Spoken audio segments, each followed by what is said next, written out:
So we have committed to keeping on time, which is what we're really trying to do. And I know that my friend Wendy's looking for the microphone, which is right here.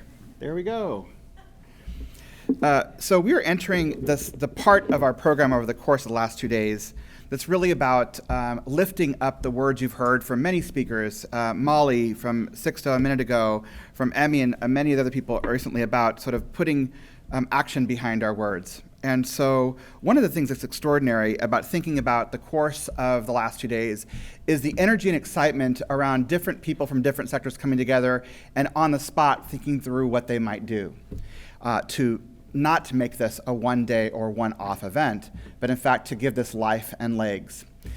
One of the tweets, as we were looking through the stream of Twitter recently, we were tweeted at, and it had a question that said something like, will or how this continue beyond this administration? And at the end of the day, that answer really is about all of you here in this room and watching across the world or across the country, because the fact is we've gone through presidential transitions over and over and over in this country. And they happen, and they actually still create a foundation for extraordinary opportunity and innovation. And the only way this will continue is because all of you here today and joining us virtually are going to make sure it does live on. With that said, we are very pleased to do two things next, which is one, to call folks to stand up who've actually in the last 24 hours decided that they're going to make more action commitments to move this movement forward. And then secondly, after they announce what they are going to do as a result of coming here to the White House over the course of the last 2 days, we're going to invite any other of you who are so inspired to share an action commitment about what specifically either you will do personally or your organization to take what you've learned and to move it forward in an action-oriented way. With that said, I'm going to re-invite Elijah and Wendy to first take the microphone to Scooter Ward from the District of Columbia's Child Family Services Agency. Yes.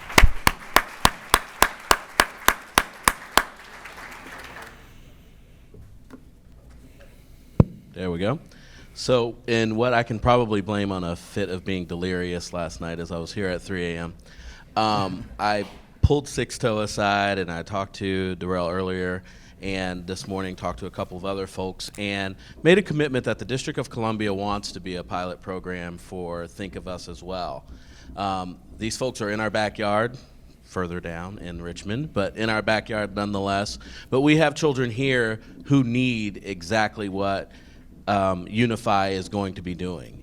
And we want to partner with them, not only strategically to allow our children to gather the skills that they can need from the application, but also have some of our partners, technology partners that we work with, also work with Think of Us and their partners to develop this into something more robust that can help kids across the country. So I'm very excited to announce that we will be partnering with you guys to do that. Thank you, Scooter. And now I'd like to invite Priya Mistry from the Silicon Valley Children's Fund. Okay. Thank you. So I think our friends from Romania said it best, that this was a great place to start. The White House is a great place to start this hackathon, and the work does not end here. So we invite our friends from Romania and hopefully a lot of others from here to join us in Silicon Valley to continue the work. So in October, we're committing to having this work continue, this innovation continue, and support the second hackathon and continue what we're doing. And for those of you who live in Silicon Valley, you'll know that it's a tech hub. If you get into the heart of Silicon Valley, you can't go a city block without running into either engineers, entrepreneurs, or innovators. So it's time to bring those innovators together and to help us solve the system. And I am here with Jana Rickerson from DFCS, who is one of our partners. Good afternoon, everybody. My name is Jana Rickerson, the Assistant Director for DFCS. So we are delighted to have the second hackathon take place in our county of Santa Clara County in the San Francisco Bay Area. And we hope that all of our partners here at Silicon Valley, some are here, some are back home, will all come together to help us sort of hack some of the other issues we have specifically in Santa Clara County. And in this situation, we're also going to invite our partners from juvenile justice, from the school district, from physical health, from mental health, as well as child welfare, to come to the table, because we all have kids in common, and we all have situations where we need the think tank, the brain of the tech company to come together and help us make our systems better. So thank you on that. And now I'm going to invite Winnie Wexler from the Pritzker Foster Care Initiative to stand. Yes, and to take a microphone. Yes, Winnie. You okay, Wendy? Thank you. Hi, thanks everybody. This has been an incredible 2 days. Overwhelming, even for someone like me who had very high expectations. They've been surpassed. Anyway, on behalf of all of us associated with what we're doing, we want to thank everyone who took part here today, and to say we're excited about the next hackathon in Silicon Valley. We want to support that. Yali Lincroft, who had to leave and take a plane, we talked about it. Walter S. Johnson Foundation also wants to support that next hackathon, as we've both done here for this event. And look forward to potentially hosting something down the road as appropriate back in Los Angeles again. So anyway, we're going to keep the conversation going. Thanks. Thank you, Winnie. And a representative from the Justice League this morning said that they actually want to propose a commitment as well. So if we can have the microphone come down here to the front. Or actually, my apologies, right back there. I'm so sorry, Wendy. I am really making you run around. My apologies. All right, I'm here on behalf of the Justice League, I guess, and I think we heard a great presentation on what we're really missing as kind of advocates, right? Over the last 24 hours, a little bit of delirium, talking to advocates, technologists, social workers in the space, it really became evident that there is this need for children and youth that are involved in the system to get access to vital information. Not only to support their own advocacy, right, but to truly kind of feel their whole self, right, this sense of identity, right? So what does that mean? What does the bill, right, like what does that bill of kind of rights for information sharing mean? Well, that's something that I pledge to you over the next 60 days. We will both conceptualize and socialize what that information is and present it to all of you once we have it. So, Thank you so much. Yeah. Thank you. Now we'd like to invite Chris Glasner from MITRE.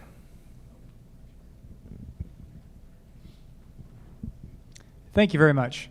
What we commit to do, this has just been a really amazing few days, and the thing that amazes me is all the different types of people coming together, from public, from private, people who hack front ends, people who look at data, people who really understand the nature of the problem.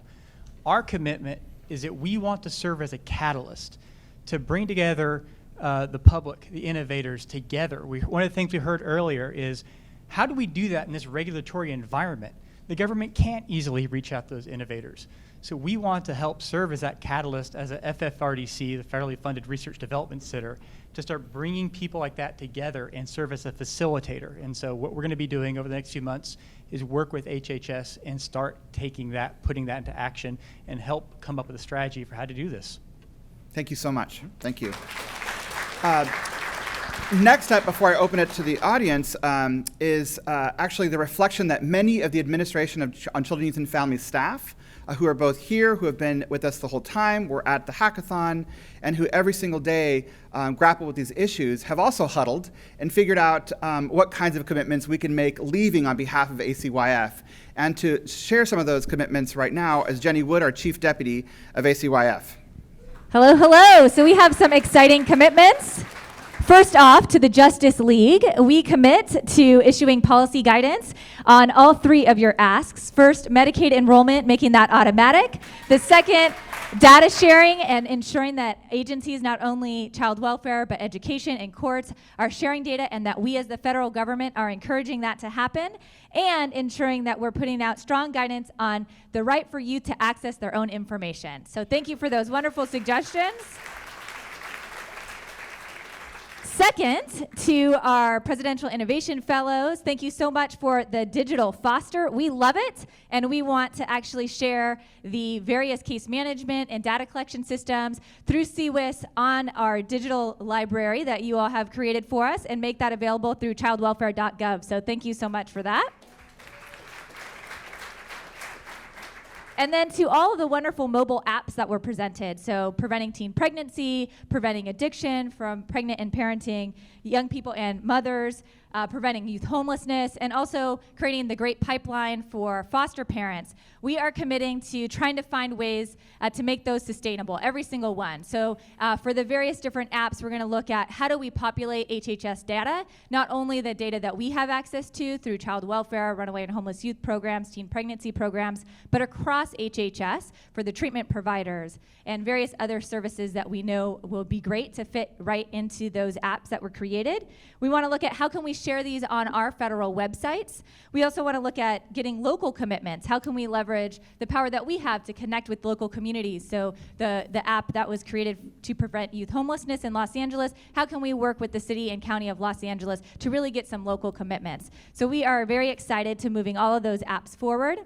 And then last, we loved the pop-up team, the data visualization. So we commit to cleaning up our data a bit more, making that more accessible, and creating some cool-looking data visualizations and sharing them with the world. So those are very exciting commitments. Thank you.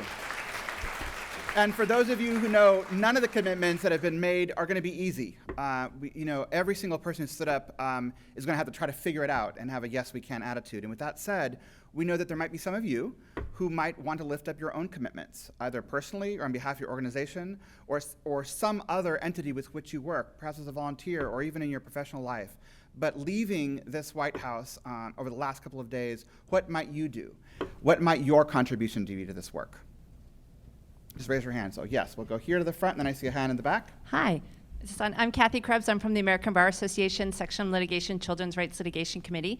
On behalf of my committee, we pledge to publish and promote the work from the Legal Hack on our website, to bring attention to it, but also to issue a call to action to ABA members and to lawyers across the country to work together to break through some of these legal barriers.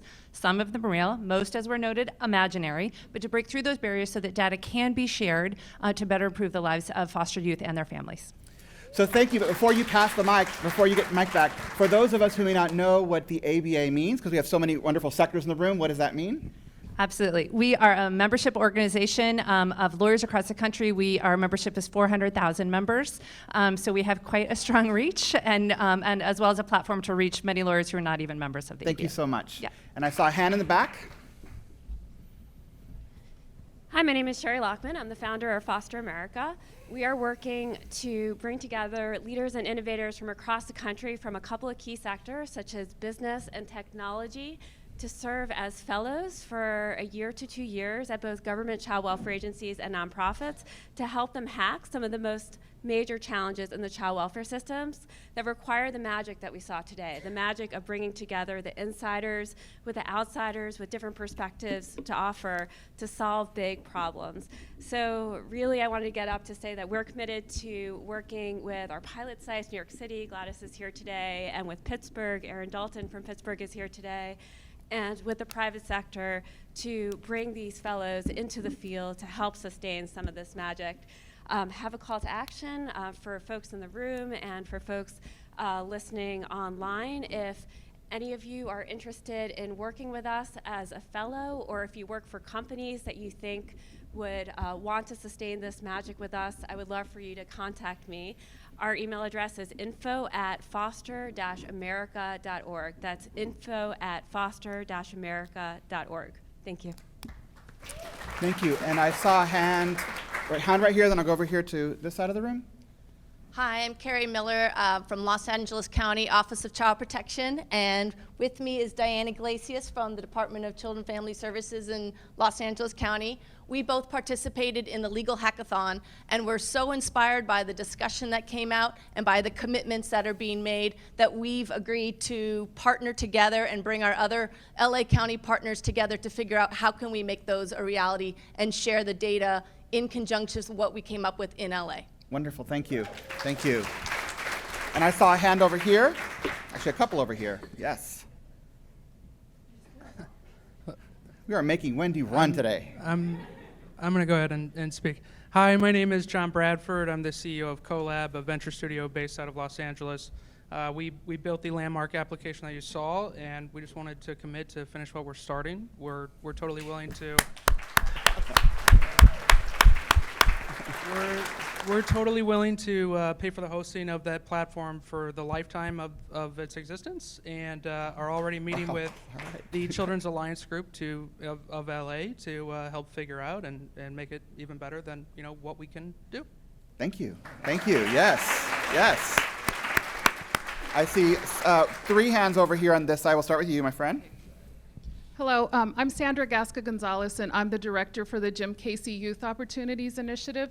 And for those of you who don't know what we do, we focus on improving the lives of young people ages 14 to 25 who are transitioning from foster care without parents, and basically we have failed them as a system.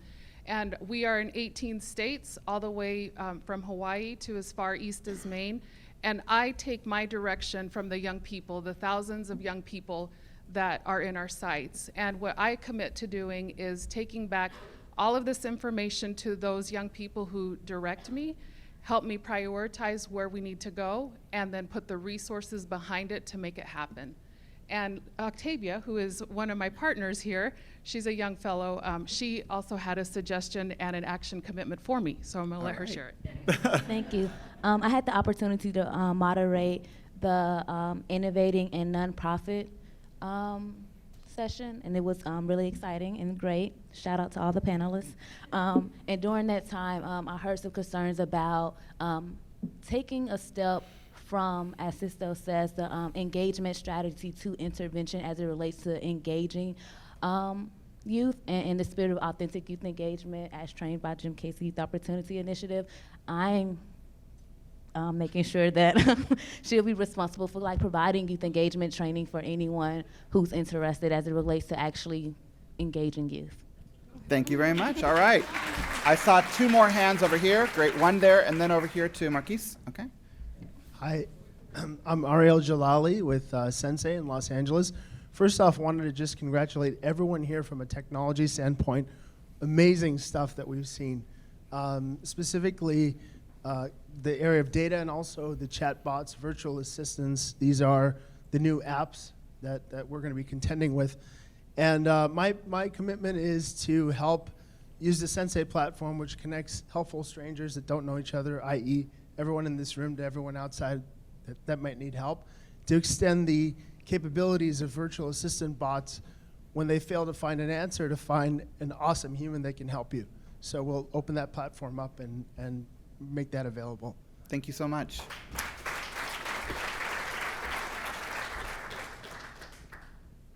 So my name is Marquise Cabrera, and I'm the founder of Foster Skills. And I have 4 commitments. So one, what we do is we take ideas and we rapid prototype them. And so over the course of the past year, we've actually rapid prototyped 7 products.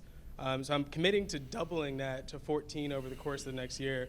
So if anybody has any idea on how to develop a product or want advice on developing it, I'm willing to commit 250 hours of pro bono hours from my organization to help anybody who's interested. The second commitment I have, excuse me, that was the second commitment. The third commitment I have is to ensure that I bring Rate My Foster Home to market. Even if we change the name, I know a bunch of folks in the room have talked to me about it, and I'm really, really excited about bringing that to market and talking to folks and getting it integrated with a bunch of systems. And then on a personal level, I'm willing to commit $10,000 to whatever hackathon is next, or to whatever event is happening to keep this conversation alive. So thank you to all, and I hope you guys have a good day. Wonderful. Thank you. I see a hand behind Marcus. The stakes are being raised, people. Oh. So just to remind everybody that New York City is in the house. There you go. So New York City, because I see this California, so New York City is committed to hosting a hackathon. We'd love to do that. Right. And we are committed to serving as a test site for any app that you develop. Great. So on the spot, we will commit, Commissioner Gladion, to be there at your hackathon. Great. Absolutely. Any other pop-ups? Pop-ups are magical sometimes. Yes, sir, in the back.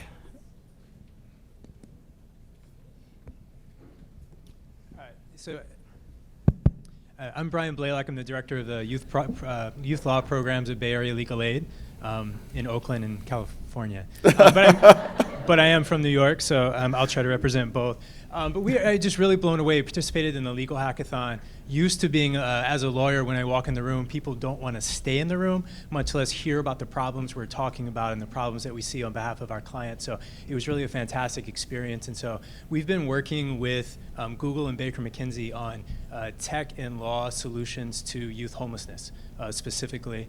And so we've talked about it, and Juliet Benton here, who's at Google, and we're willing to commit to bringing the kind of the energy and the strategy of this hackathon and having a mini hackathon there to hack around that very particular issue, hosted by Google, and bringing in legal aid attorneys as well as foster youth, as well as homeless youth, with tech and with developers and with Googlers in order to kind of attack that problem. And I really thank you guys for this opportunity to participate in this experience. It was really eye-opening for me, the potential of this strategy and this approach. Thank you. Thank you. I see, where's the microphone? Okay, a hand up here in the front, and then we have someone in the back, and over here on this side as well. All right. Hi, everyone. My name's Mary Fuller. I'm one of the co-founders at Hack the Hood in Oakland, California. Thank you. And together with a lot of our collaborators in Santa Clara County and elsewhere, we are committing to keep up Hack Foster Care. So you can go at hackfostercare.org right now and sign up and keep the conversation going. We are accepting donations and we're accepting applications for the One Laptop program there as we speak. So please, please, please, let's make this a movement and let's get signed up and let's keep the conversation going. Thank you very much. Thank you. I saw in the back, and then over here to my right. Hi, my name is Kurt Heiser. I'm working with the Administration for Children, Youth, and Families. Sixto, I blame you entirely for what I'm about to say, but I want to make this commitment publicly to hold myself accountable. Every weekend, I take my 6-year-old out in search of volunteer opportunities, because I think engaging in your community and building up your community, being a part of your community, is an incredible way to raise a child. And so that's very important to me. But it is so hard to find volunteer opportunities for youth. It seems there's an opportunity that says, please come help set up this meeting we're having. And I show up, it's like, oh, you're not allowed to have 6-year-olds here. He's too young. It's like, no, he is not. So I want to make a commitment to build, whether it's a hackathon that I run from my living room, or whether it's something that I engage anyone in here to help me build, but I'm going to need some tech help, an online website to allow volunteer match opportunities for foster youth. So if a foster youth needs a ride to a soccer game, we'll help them out. If they need somebody to review their resume, we'll help them out.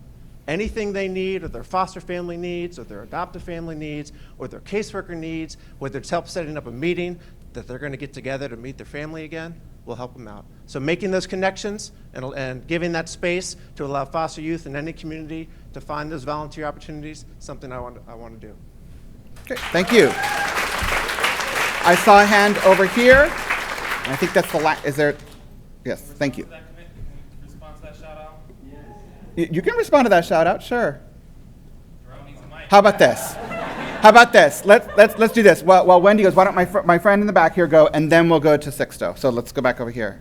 My name's Kush Cooper, and my company serves the, not all at one time, but the almost 900 private foster care providers in the state of California. And they're not, we don't hear about them often. We haven't heard about the residential treatment programs and the foster family agencies. And my commitment is to help them use tech to deploy innovations effectively and quickly. So we're not taking things to scale in 7 to 10 years, that we're taking them to scale in 12 months.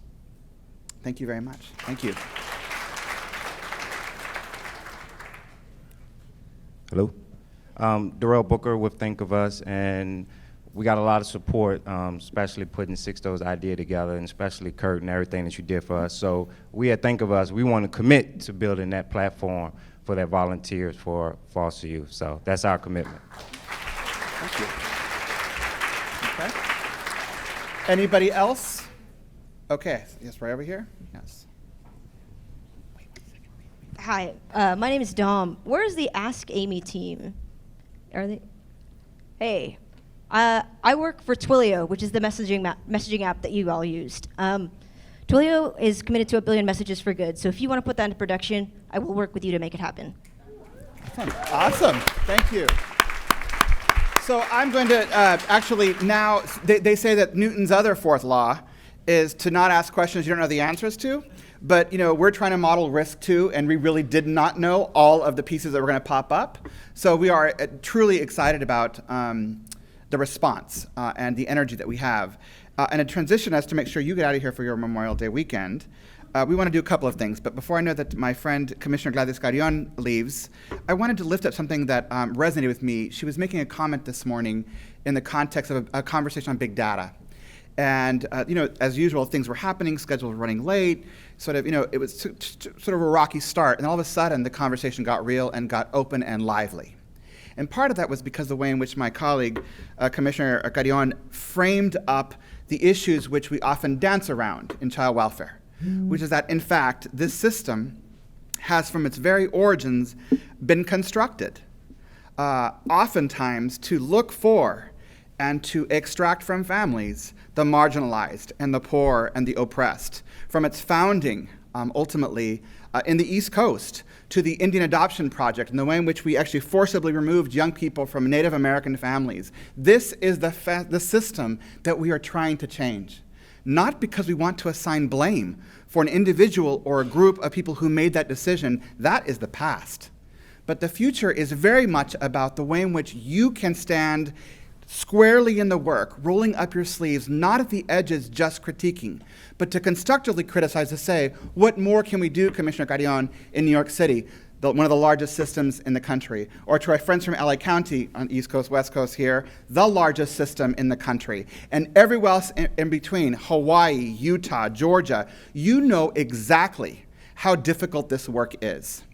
And at the end of the day, we have to both name those challenges, however painful or difficult they are, and also recognize that in spite of how difficult that system is, look at the glorious and sacred lives that ultimately thrived in those systems. We heard those voices that opened up this afternoon, whether it was Emmy or David or any number of people. Ultimately, that is what matters most, is that we keep squarely focused, understanding the difficulties that we have all inherited. We are not going to be able to do this alone. No one sector, no one organization, no one department, no one team of people can do this alone. It is not their problem, it is our problem, and together we're going to solve it.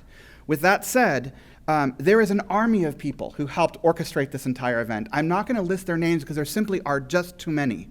But I will name the big organizations that helped make this event possible from at least the federal government's perspective, and then shift to others. So obviously the White House Domestic Policy Council, the White House Office of Science and Technology Policy, GSA's, the General Services Administration and the Presidential Innovation Fellows, the Department of Health and Human Services, and the Administration for Children, Youth, and Families from the government perspective. And I want to say here that back to the tweet around what's going to happen when the administration changes, which is that political appointees like myself serve at the pleasure of a president, and we come and go. But there are thousands and thousands and thousands of career staff who spend their lives working on this work. And so all of you, if you haven't had the opportunity, but I think you have, to engage directly with our career staff, make sure you do. Because in spite of what I've often been told, that career staff think that they are powerless, they are not. Because the ability for these issues to move forward, to better serve children, youth, and families across political parties and across administration squarely rests in the hands, the hearts, and the minds of our federal civil servants. And so to them, I want to make sure we say thank you, because we don't often thank them from the political podium, and I want to make sure we do that. Then I want to move to all of the organizations who represented the people joining us virtually and in the room, the philanthropists, the nonprofit organizations, the techies, the engineers, the coders, the parents, the young people who are alumni in care or not in care, or the young people who remain in the system, all of the lawyers, all the different people who ultimately stood up and said, we can do things differently. Yes, we can make a difference in the lives of children in foster care. And ultimately, we have to believe that the constellation of people from across our country or from across the world, when they get together and put their minds and their hearts together, they actually can bring about that change. And ultimately, the most profound thanks goes to every single one of you who flew from so many parts of the world to join us, who took trains and cabs and walked and bussed it and flew here to join us. It is you that are the heart of the American spirit. And it is you who ultimately serve this country in the most profound and beautiful way. So on behalf of the Obama administration, thank you so much for 2 days. Thank you so much for your energy and creativity. We are deeply, deeply grateful for all you have done. Please enjoy your Memorial Day weekend, and safe travels to all.